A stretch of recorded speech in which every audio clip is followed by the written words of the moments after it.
Hello, everybody, and welcome to another exciting episode in Prince Edward Island real estate. This is the Michael and Patty Show. I'm Michael. And I'm Patty. And Patty tried to do something this morning that I cringed when I saw it.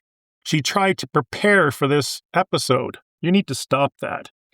We cannot have a show that's completely disorganized where we're fumbling over each other for answers if you prepare for the show. That's not what this is all about.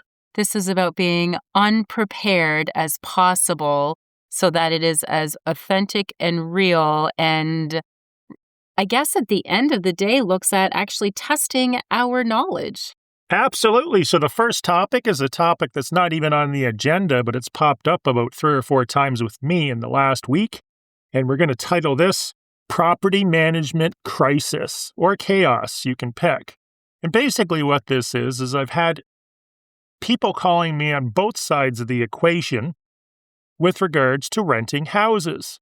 So on the buyer's end, what I have found is 2 things. Number 1, which we've touched on before, is fraudulent houses being listed for rent on Kijiji. What they're doing is they're taking houses that are for sale, they're throwing them on Kijiji. They appear to be for rent. Next thing you know, they're asking you to send the deposit, and that's the last thing you're ever going to hear from them. So do your due diligence on that 10 different ways. But where the property management crisis comes in, if you happen to find a legitimate house for rent in Prince Edward Island, or for that matter, anywhere in North America, the property managers are putting the buyers through the 3rd degree as far as a screening process or vetting. Have you heard of this? No, I haven't. Keep going. So essentially what they're doing is before they even show you the property, they want to make sure that they check your credit rating or credit ratings. If there's more than one person on the application, they obviously want you to fill out the application. They're doing criminal records checks. They're checking your past references and references of references. And the people looking to rent were quite offended by this until I explained what was happening on the other side. So what's happening on the other side, and we've experienced this 3 times in the last week, where you get someone that has no property management skills whatsoever, they don't educate themselves, and they end up destroying units over and over again because they're not going through the process of vetting, having questionnaires, running credit checks on potential renters. Which is the whole reason why you hire, or it is recommended that you hire a property management company, because they have all the systems in place to protect you as a landlord. And I know, Michael, many people have the dream, real estate is a good place to invest in, and I'm going to buy a house, and I'm going to put tenants in it, and I'm going to be the best landlord, and I'm just going to make lots of money, and they're going to pay off my mortgage. But we've experienced the opposite, where with all good intentions, limited qualifying or vetting of the tenants, that we watch these homes become unfortunately destroyed. Now, that's not to say every tenant is terrible, but one of my clients, they've had 2 bad experiences with consecutive tenants that have left the property, and then they thought they were doing a better job going forward, only to have the same situation. It breaks my heart to watch these homes be destroyed, and with all good intentions of these property owners wanting to help people out for the right reasons, get taken advantage of. And that was a referral from a friend, right? The friend Correct. said, "Oh, I've got these perfect people. They'll rent your place. They'll take care of it." They actually did more destruction than the first people did, and the first people did a lot of destruction. Yeah, and the other issue that came as a result of this situation was they put down on their application form that, again, it was probably a little willy-nilly, but that they had, say, 3 bodies or 4 bodies going to be living in this home, where in turn there turned out to be over double that living in this house. And the walls are destroyed, the kitchen cabinetry it looked like it had been lived in for 20 years when these people had left, and it was only about 4 or 5 months that they were in this home. Floor trim was all ripped out, holes in the walls. It was unbelievable, the damage. So the bottom line is, if you're going to be a landlord, at least get the education to be a property manager and put those systems in place so you can be a little more assured that the place you're renting out is rented to the right people. And the other things I recommend, and I talked to somebody in Mississauga there the other day that has a rental, is go through the house periodically to make sure things are not completely destroyed, because that is your asset. And if you go in there a year or 2 or 3 or 4 later, when they are either evicted or leave at the end of a lease or for whatever reason, you know that there hasn't been extensive damage done. And the other thing I find is, if you go through every 6 months to a year to check on the unit, they're going to be a little more cautious about destroying the place. And as far as a renter's perspective, this is why you're going through the third degree, because of these types of situations. The rental business is a great business. I've owned apartments. I sold my last, I guess you could almost call it like a seniors complex, a few years ago. But the one thing, if I was to get back into it again, is I would make sure I had enough units. So I did have a professional property manager in place. Yeah, and the other thing, Michael, that you'd mentioned when you started the property management crisis intro was people posting these properties that are listed and saying, I have a rental, and because there is a rental shortage and people are all excited to think, hey, I'm going to, secure this property.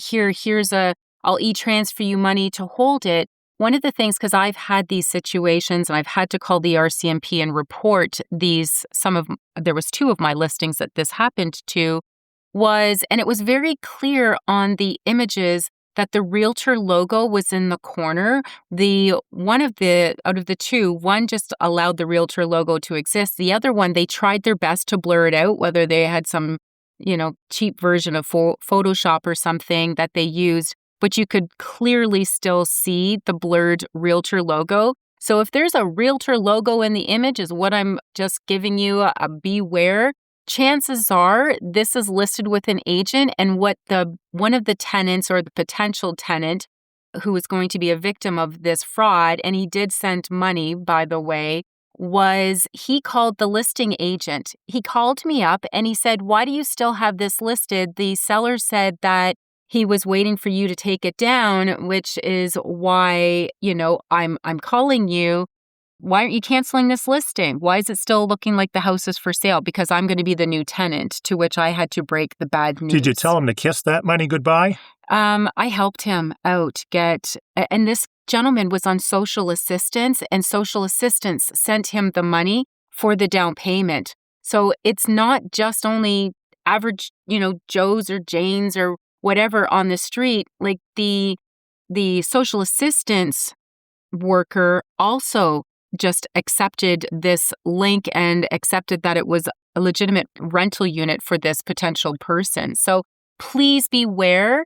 They look really real, but if it does have a realtor logo, or Google it, and if it does have a listing, call that listing agent, ask the status. What I would suggest you do is run the tax report to see who the actual owner or owners are, and visit the property in person. And if you don't have the ability to visit it in person, find somebody that does.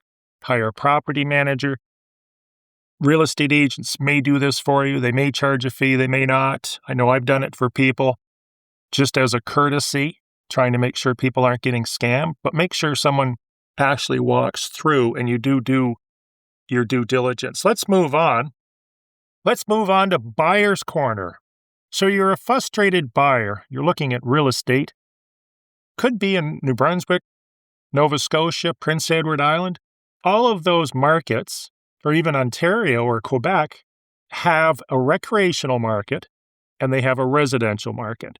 So the residential market we would classify as a house, and that's where most people would look for houses when they're moving to PEI. However, a lot of people, when they move to PEI specifically, don't have to be right in town.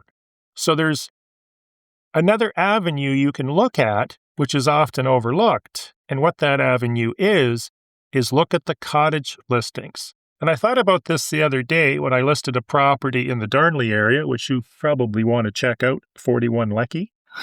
Okay. Only to find out that this cottage is surrounded with people living there year-round. Even though it's a cottage subdivision, like many cottage subdivisions on the island, they're traversing to year-round subdivisions and maintaining their own roads and so forth. But this beautiful cottage is actually completely insulated for year-round use, and they've used it in the winter. So if you are looking for that special year-round home, check out those cottage listings, because sometimes they could be year-round or could be very easily converted into year-round. And I've done this probably over a dozen times, where we've taken a cottage that wasn't year-round, but it was probably 80 to 90% there, finished insulating it, and now we have a year-round waterfront house for a fraction of the cost.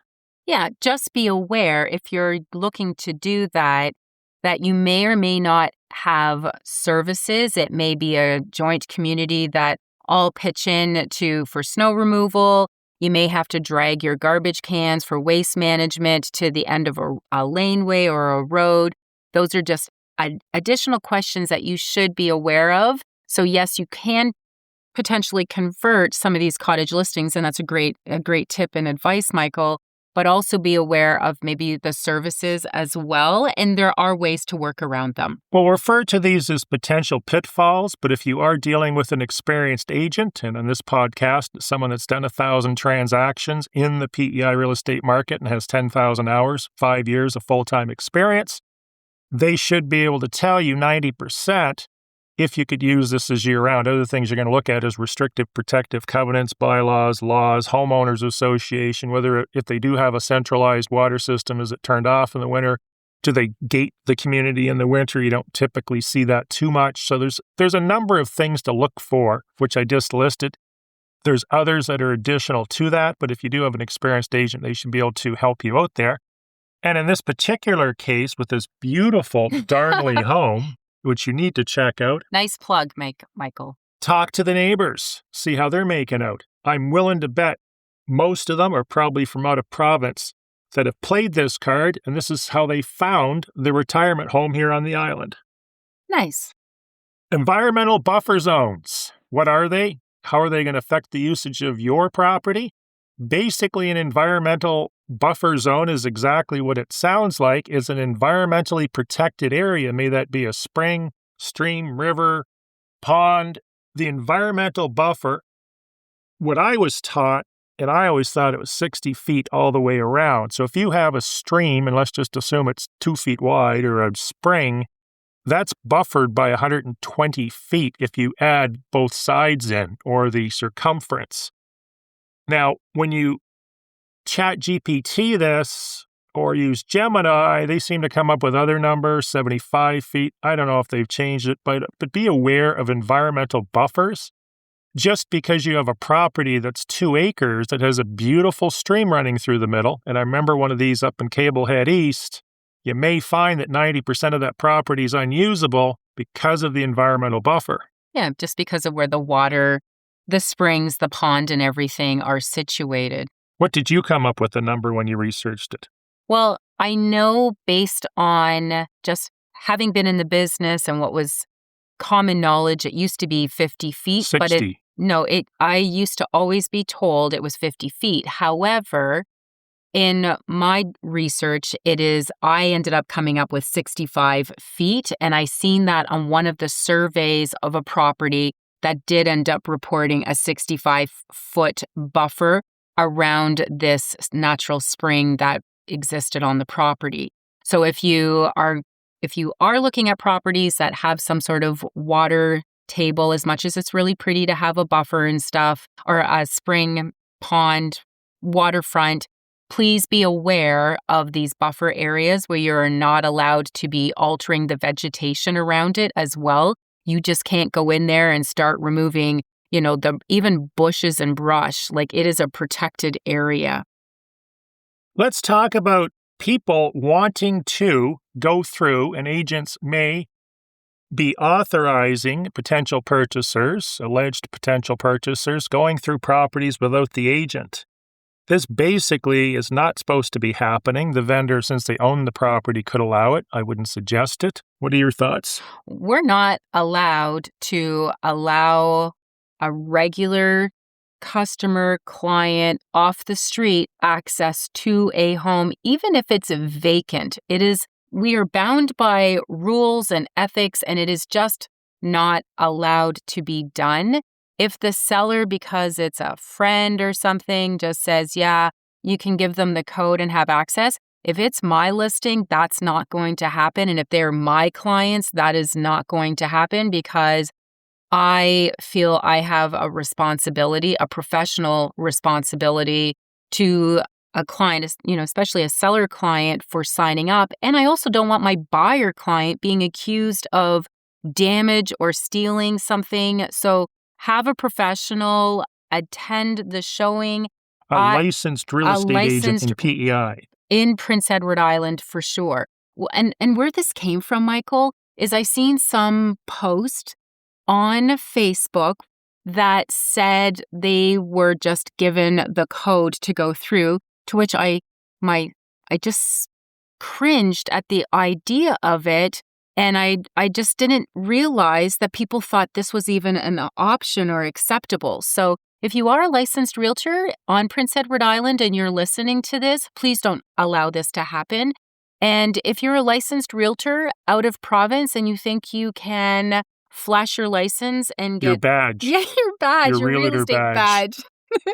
And it'll allow you to just go, I'm a licensed realtor in whatever province, not to pinpoint or point any particular community Ontario. out. It's usually Ontario or BC where you'll get calls that will say, oh, I'm a licensed agent in BC or in Ontario. Can you give me the lockbox code?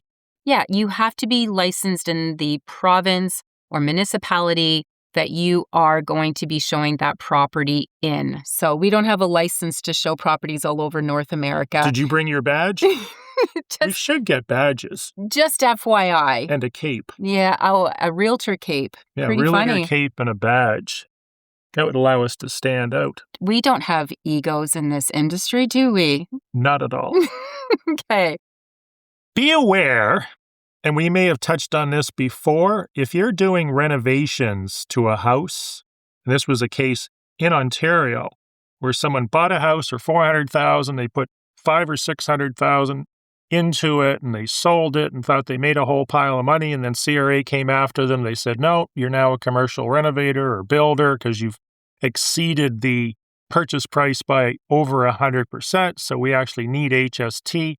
They ended up owing hundreds of thousands. According to CRA, they fought it through a tax lawyer. They got that reduced down to like a quarter or a half, which is always good. Those who represent themselves have a fool for a client. I would always advise hiring a lawyer that specializes in the field in which you're unfortunately involved with.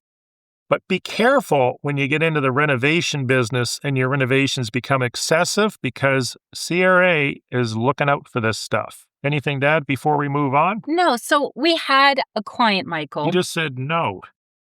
No, we're not moving on, is what I am saying. Just for clarification in my no. We had a client quite a few years ago, it's probably almost 10 years ago, who they had about 70%. Who's we? Meaning, well, I'm a we with my clients. So the seller had approximately 75% or so, or what they disclosed to us as completed renovations within the home. And we felt that was not of concern. We did tell them to talk to their accountant. What does that mean? Renovations. They had What's the renovated 75%? 70% of the home. They Three-quarters of the home was renovated. Correct. Well, according to CRA, and I believe the stats now, what you're saying is about 90%? I didn't say there's any stats. There's no number? In this particular case, they did over 100%. So they paid $400,000 for the house. They did like $500,000 or $600,000, sold it for like $1 million and change. Okay, so this is something, because every year CRA can change their percentages. This particular year, the percentage of work that they had completed, they were told that it was okay. However, when they filed their tax return the following year, for obviously the year previous, they were hit. Now, this property had sold, it had closed. We had it listed as HST exempt as per the instructions of the accountant, only to have CRA chase these poor sellers down They owed a substantial amount of money. Their accountant was nice enough to give me the updated amounts, which is why, as a realtor, licensed realtor, we are not allowed to give legal, environmental, or accounting advice. We should always defer these topics 100%. We can speak based on our experience in the past, but should never be held to, which is what you're doing right now, Michael, is you're not throwing out any percentages or numbers because you don't want anyone to come back and say, on the Michael and Patty podcast, they said this. It's the show. The Michael and Patty show. Okay. Podcast. So we just want to make sure that you are hyper aware. If you are looking at renovating your home and doing significant renovations, you would be considered in the eyes of the Canada Revenue Agency, for those who are maybe not familiar with the acronym CRA, that as a developer, and that property would be subject to HST.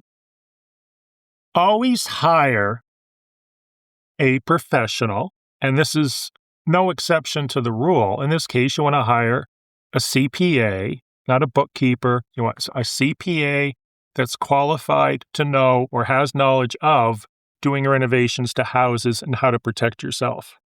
And one final note on that, Michael, unless you have something else to say, is with regards to the example, the scenario that I gave, because now CRA requested the agreement of purchase and sale. On the agreement of purchase and sale, it did say it was tax exempt. So the buyer, so if you're a buyer in this situation and you're all terrified right now, CRA, because of the agreement of purchase and sale, so be mindful of all these little boxes and that are being checked off, ended up in this case saying that the sellers were responsible to pay the HST. It did not come back to the buyers. Do you remember, and I don't even know if this is still in our purchase and sale agreements because it was completely idiotic, but they used to have a checkbox for HST to be determined. I think that's still on there, isn't it? No, I don't believe that is. There's nothing to be determined. Yeah, there Make is. sure you know 100% who's going to be paying the HST if it is or may become applicable. So in other words, you could put HST is not applicable, and if there is HST, it's the seller's problem, not mine. You can put that in legalese. But make sure that HST component, which in PEI is 15% of the purchase price, so we're talking big bucks here, relatively speaking, is spelt out. And please also be aware that it is, if you are a listing agent and a seller and you are entering into putting this property onto the market, part of your due diligence as a seller and a listing agent is to know that particular answer. It's very important. So you can file with HST. There is an application. Is this property HST applicable? You will get, it used to take 4 to 6 weeks to get a final ruling on that specific parcel. And therefore, now you are more confident and protected as a seller and as a listing agent. And if you're buying a brand new house, make sure there's some disclosure as to who gets the HST rebate if there is one. Sometimes, because new houses may or may not have a rebate, depending on what government programs are going on at any given point, sometimes the builder will claw back the HST or the HST rebate will go to the purchaser. I actually saw one case where it was about $7,000 or $8,000, this is years ago, where the government actually sent the HST check to the purchasers, where actually it was the builder that was entitled to it, but of course none of this was documented because they're builders and that's what they do. And they ended up losing $8,000 on this, and the buyers of the house refused to give it back to them. Well, that's unfortunate. Tall banks, beaches, and owning a helicopter to get down to said beach. I had a client about a week or so ago look at a property, beautiful property, number of acres, fairly economical, 100, 200 grand, whatever it was for 20, 30 acres on the beach. The only thing he didn't realize, which I pointed out, which wasn't really disclosed in the pictures, is that bank in front of this beautiful property is about 30 to 40 feet high. In some places in PEI, that could be 90 or 100 feet. No how you get down to the beach. When you're buying one of these properties, if you can't get down to it directly in front of your property, then make sure you can get down to it somewhere along the shore. Otherwise, you're going to have a beautiful beach you can never get down to unless you're going to throw a rope over the side and climb down. Yeah, do some kind of rock climbing. And good luck getting back up, propelling yourself down the side of a cliff, which the rocks are unstable anyways. Not that I'd ever This is all recommend this. dirt. Yeah, Red I realize dirt. it's all dirt. And I'm wearing a white morph suit. Be aware of the water frontage. And that's something, Michael, that I feel as an association, we should have some box as Not to... another box. Yeah, there should be a box. And it should be checked whether or not, is there a bank, waterfront, bank, height of the bank approximation? Because so many clients, buyer clients, and I'm sure if you're a buyer listening to this, you'd be, why isn't that? That's exactly what I would love to see. What if the bank goes from 1 foot to 100 feet? Well, then that could be disclosed in the overview. That's quite the... What if it's 0 on one side, it's 100 on the other, but it's 43 in the middle? So regardless... Forget about your box. We have within the acreage for realtor.ca, whether you have 0 to 0.5 acres, 0.5 to 0.99, 1 to 2.99. So our acreage is set up in little designated boxes. Why don't we have one for the island that is, if there's a bank, how high is this bank? Is it between 10 and 15? Is it between, that should be a box. The other thing about high banks is safety. There is some pretty horrific stories of people falling off of these banks. So keep that in mind too if you elect to buy something that is on a 90 or 100-foot bank. Going through cottages in the winter, some of them are actually heated. The water's running. The house I just sold, which I actually tried to sell to your son here and he lost out, was actually heated in the middle of winter. And all I could think to myself was, if this heat ever shuts down in this structure, and there was a bunkie as well, so these structures, all these pipes are going to freeze and this house is going to be shot because the pipes in the walls are going to freeze, the pipes underneath are going to freeze, which made me think, why wouldn't you just spend $40 or $50 or whatever they are on these new Wi-Fi temperature sensors? Have you seen these things? We discussed them. I think they're pretty cool and should be a must. I think it's awesome. Back in the old days, I used to always suggest putting in a centrally monitored alarm system that had an ambient temperature sensor, and a lot of high-end homes have this, but you're into thousands of dollars by the time you pay the monthly fee and installation and everything else. But these temperature sensors are basically a temperature sensor that will send an alert to your phone if the temperature goes below X degrees. I'd probably set that for around 10 or 12 or 15, below whatever your thermostat's at. So you have some warning to tell you that your cottage is going to be a completely frozen ice cube very soon by the time you get up there. Yeah, and I would say I was joking. No, you go up there and fix it. What I was thinking, Michael, is when you're determining what should that actual temperature be, consider the length of time it would take for you to get to the property or have somebody get to the property to deal with a quick remediation of the situation before it becomes seriously problematic. So I think that would be the formula that I would be looking at to determine if it's going down, and if it goes down below this temperature, that gives me X amount of hours to get there in case the heat system has shut off or the electricity, the power is out, to be able to deal with and address the issue. And if the power goes out, like if you do have a cottage or a house that has electric heat, providing you don't overwhelm a generator, for the sake of a couple $100, it would be worthwhile having a plug outside the house so you can plug a generator in as well, because it doesn't do much good for you.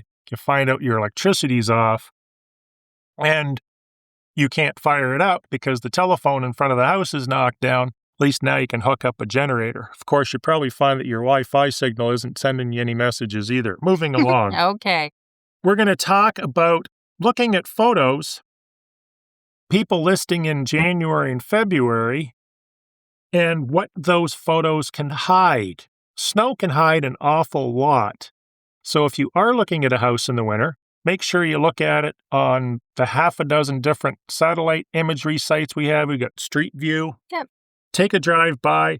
Make sure that snow is not hiding something that could be a negative when you move in the spring. And I particularly question photos that are done at the twilight. I know a lot of people seem to like those. I'm just wondering, why is this house being shot in the dark? What does it look like during the day?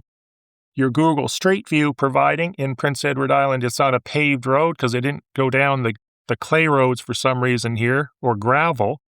You can take a look at it, hopefully in the summer. Well, and another thing just with regards to the photos and questioning, and also questioning the time of year a property comes onto the market.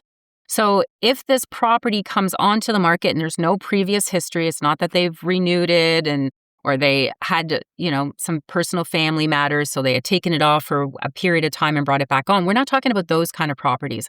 We're talking about a property that all of a sudden just comes onto the market. In this instance, say, the dead of winter. You want to look around, even if it's Google Street View, because, sometimes you're not going to be able to see the backyard, so there's the Google Earth as well.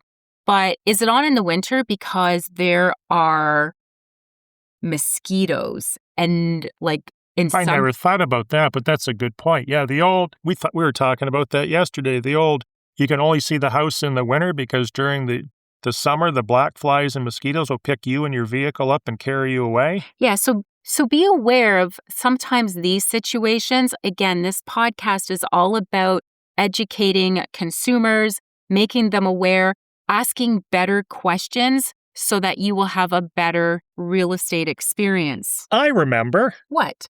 It was that cottage we were looking at. And we looked at it was buried under 3 or 4 feet of snow. But when you looked at the satellite imagery, it had this giant swamp beside it.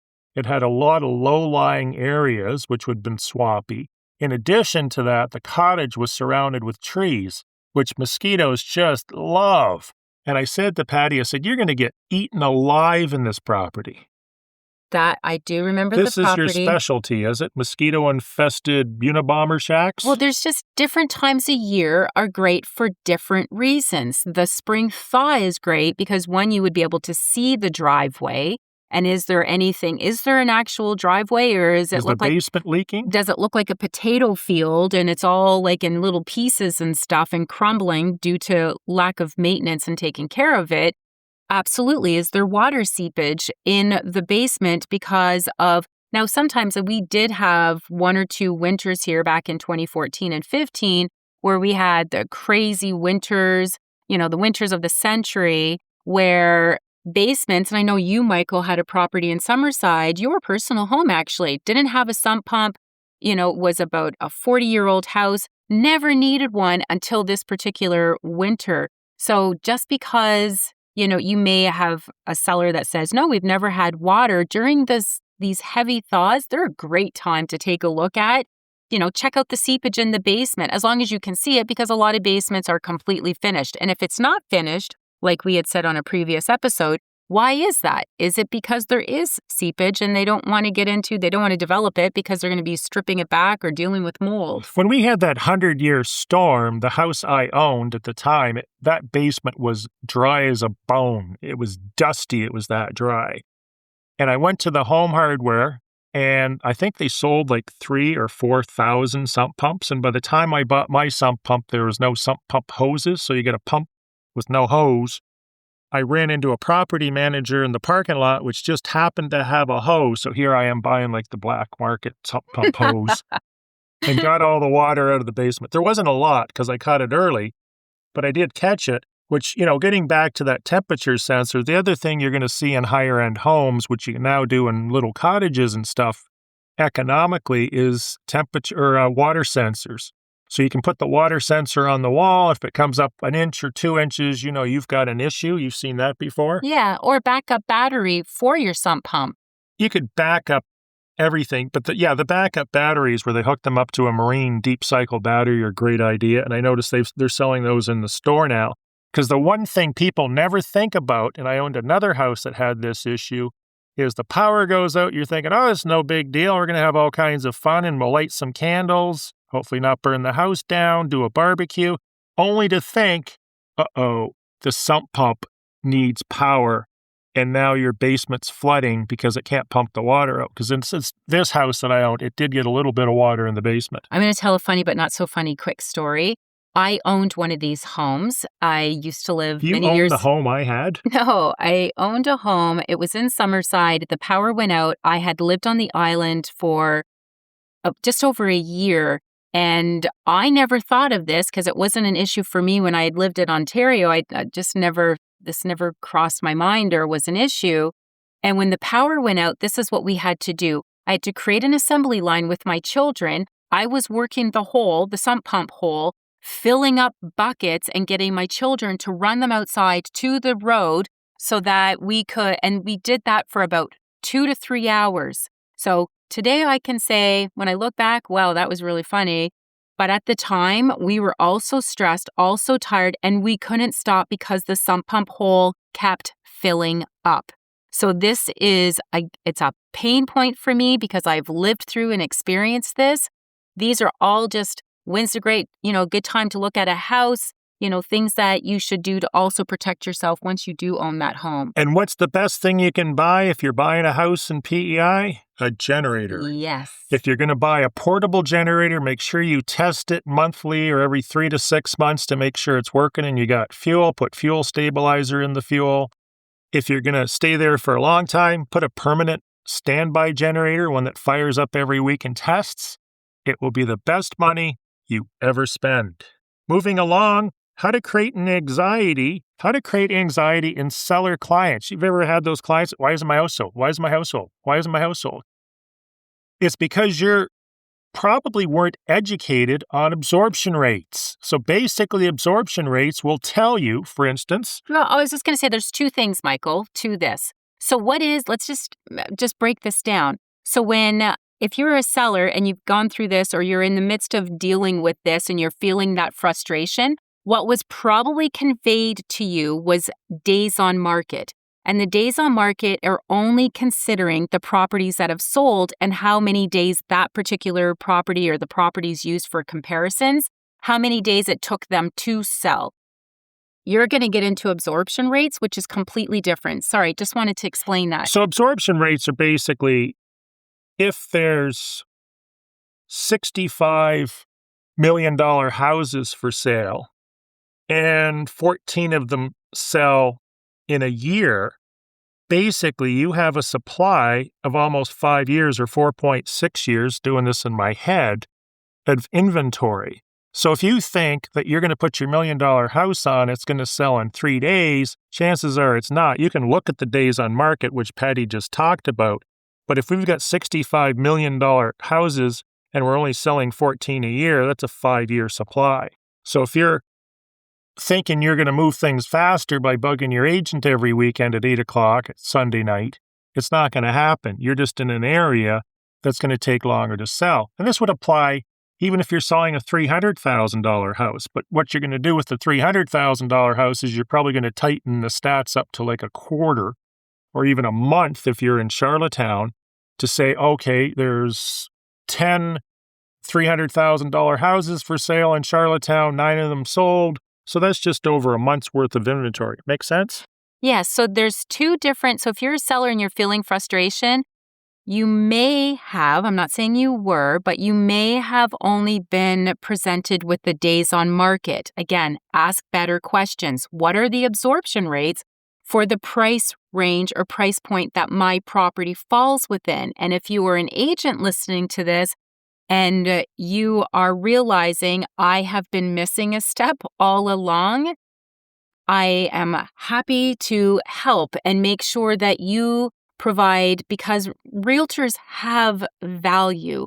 And if we know all the little things that we are supposed to be doing, we will ensure a better real estate experience for our clients. Therefore, they trust the value that we bring to them. So if you're a listing agent listening, you need to not only bring them the days on market and letting them know how long it took this property to sell and the expires. These properties never sold. They never fulfilled their dreams. They're still in their house. What's active? Yes, you end up saying, here's, what your current competition is. But you also need to bring the absorption rates. How much inventory is there so that the seller has a realistic expectation as to how long it's actually going to take to potentially sell. If you happen to have the diamond in the rough because everyone thinks their property is the best, great. You may end up falling into the days on market, but because, there's, and when your example, Michael, using $1 million plus, everyone today now on the island thinks their property is worth over $1 million. You got to know your absorption rates. And when we talk about $1 million homes on the island, we're probably talking about a range. In PEI, you're not going to see that many sales over $1 million in relativity to, say, Toronto or Vancouver or bigger centers, New York. Usually what you're doing is you're looking at ranges. So you would say, between $1 million and $1,250,000, this is how many sales there's been. This is the days on market. This is the absorption rate. What ranges do people typically use when they're doing these stats, Patty? I would say they Realtor.ca. Oh, what do they use? Yeah, Realtor.ca. Okay, I didn't realize you're saying what the range. You can use any ranges you want. Usually, when you're in the lower numbers, you're like $25,000, $50,000 ranges. When you get above, say, $300,000 or $400,000, now you're in $100,000 ranges. Over $1 million, you're probably like $250,000 ranges. But a lot of people would just use the criteria that's spelled out on Realtor.ca because it also plays into advertising and marketing too. You know what I'm talking about there, right? Like if you have a house and you're going to put it on for $249,900, I remember agents and brokers telling me, well, if you put it on for right at $250,000, now you're picking up two ranges rather than just one, because if someone's looking for $250,000 to $500,000, they're not going to see that house. But I thought that was a bunch of nonsense. Yeah, and the Realtor.ca was set up in $25,000, which is what you're saying. So that number was typically $25,000. In the lower end, once you get up higher, I think it's hundreds. Yeah, I would still say pull in everything within 100,000, so 50,000 on either side of whatever you're looking at. My reason for that is because the market fluctuates. And I just spoke to a seller yesterday about this. What the price is, say what the average is, and then, the sales data says on Monday may result in a different number because of properties that have transacted, by Friday. So there's a bit of a fluctuation. The other thing that takes into consideration are sellers that say, I can always go down, but I can't go back up. So they automatically start high and then everyone buys into that number. So now they're using comparisons at a higher price point. So if you use a little bit wider of a range and say like 50,000 on either side of wherever you seem to be married to, you should capture what's actually market value or what a realistic sale price is for your property and be able to determine your absorption rates. And of course, it comes down to the market, the amount of volume, the amount of sales that are happening. In our market, there might be 100 sales in the range. Other markets, there might be 2,000. So the 2,000 range, then you can tighten that price range up more. I agree. Moving along, pre-closing inspections and agents claiming that they're done and they weren't. I'll tell you one thing about the snow. I can go to the house and see if someone's been in it because their little footprints are there. I remember years ago, we had a property manager that was, their task was to check on all the houses in the subdivision. So I go to the subdivision.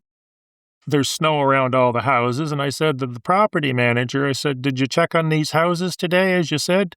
Oh, yeah, I was out there today. I checked on them. And I said to her, how did you get to them without putting footprints in the snow? At which time she was fired. Well, that's not good. But this is all about pre-closing inspections. This is your story, so lead the way. Yeah. If you're a buyer and you cannot physically be at the property for a final walkthrough, so therefore you are trusting your representative, your realtor. This is the day of closing. This is or the day before. Yeah, and whatever your contract specifies and whatever the seller agrees to. So let's say this is the day of closing. My best practice, what I like to see, because the seller still technically owns that property, on that day until the funds exchange hands. So I do give my sellers permission to stay within that home. I usually ask them to vacate it by around 8 a.m. so the final walkthrough can be done at 9 a.m. so it can close sometime that afternoon, because once the walkthrough is done by the buyers and the buyer's agent, the house gets locked up. And in theory, the way this is supposed to play out, no one is supposed to go back into that home until the funds exchange hands, the keys are given to the buyer, and the buyer's the next one to walk back in that property door. That is what is supposed to happen. If you are a buyer and you cannot be on the island or attend your final walkthrough, so you ask your agent, please request a video at the very least or a FaceTime to be completed on your behalf so that you can feel assured that this was done. Do not trust, even if the agent was through a week or 2 weeks earlier.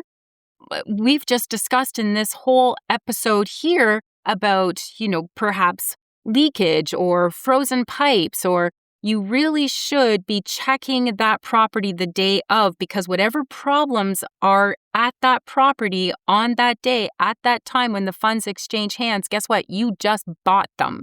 And it is very difficult. You have to go through small claims court. So it's very painful to try to go after the seller and, whoever is involved in not representing you properly. Better to just dot your I's and cross your T's and do everything properly. And if you're an agent, you should be, if your buyer is not going to be here, doing some sort of video walkthrough at the very least, even checking out, taking some photos, driving by the acreage property, making sure all of a sudden it didn't become a dumping grounds for neighbors or people throwing their garbage on this property, because you just provided a poor service to your buyer client because they also just bought that whatever debris or items or trees taken down on that property. Protect yourself.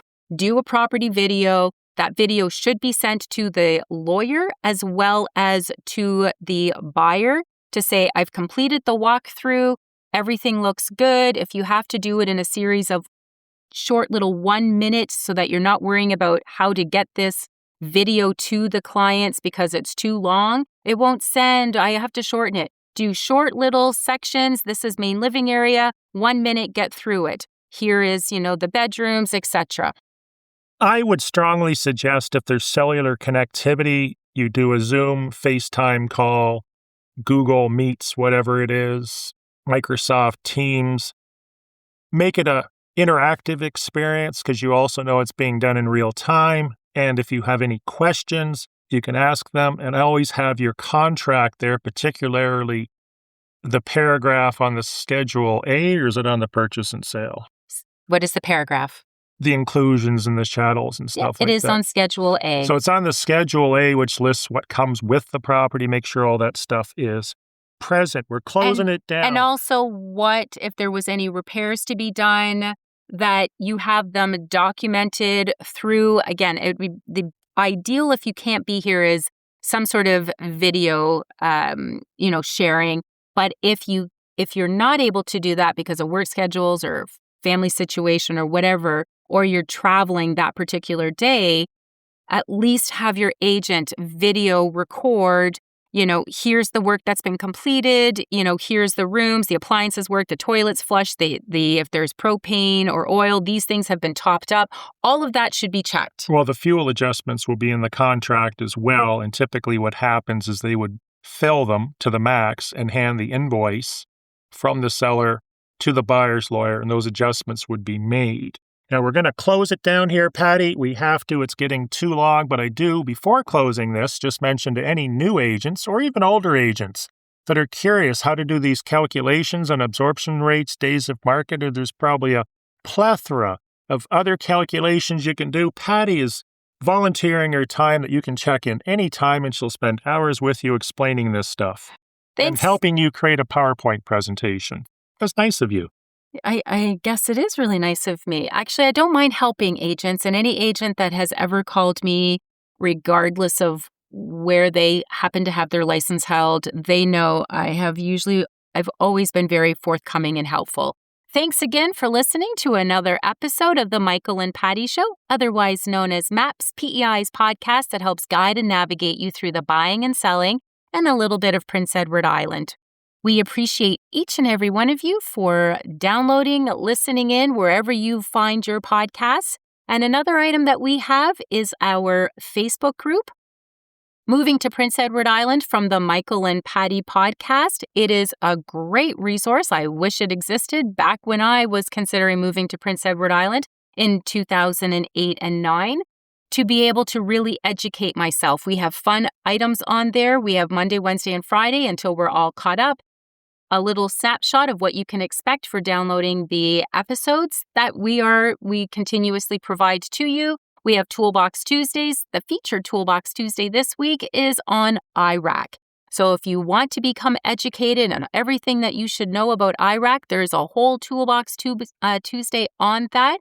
We also have Thoughtful Thursdays and just our groups, our members providing information, awesome questions to continue to deliver value to our members. Goodbye, everybody. Thanks for listening and have a great day. Have a great day.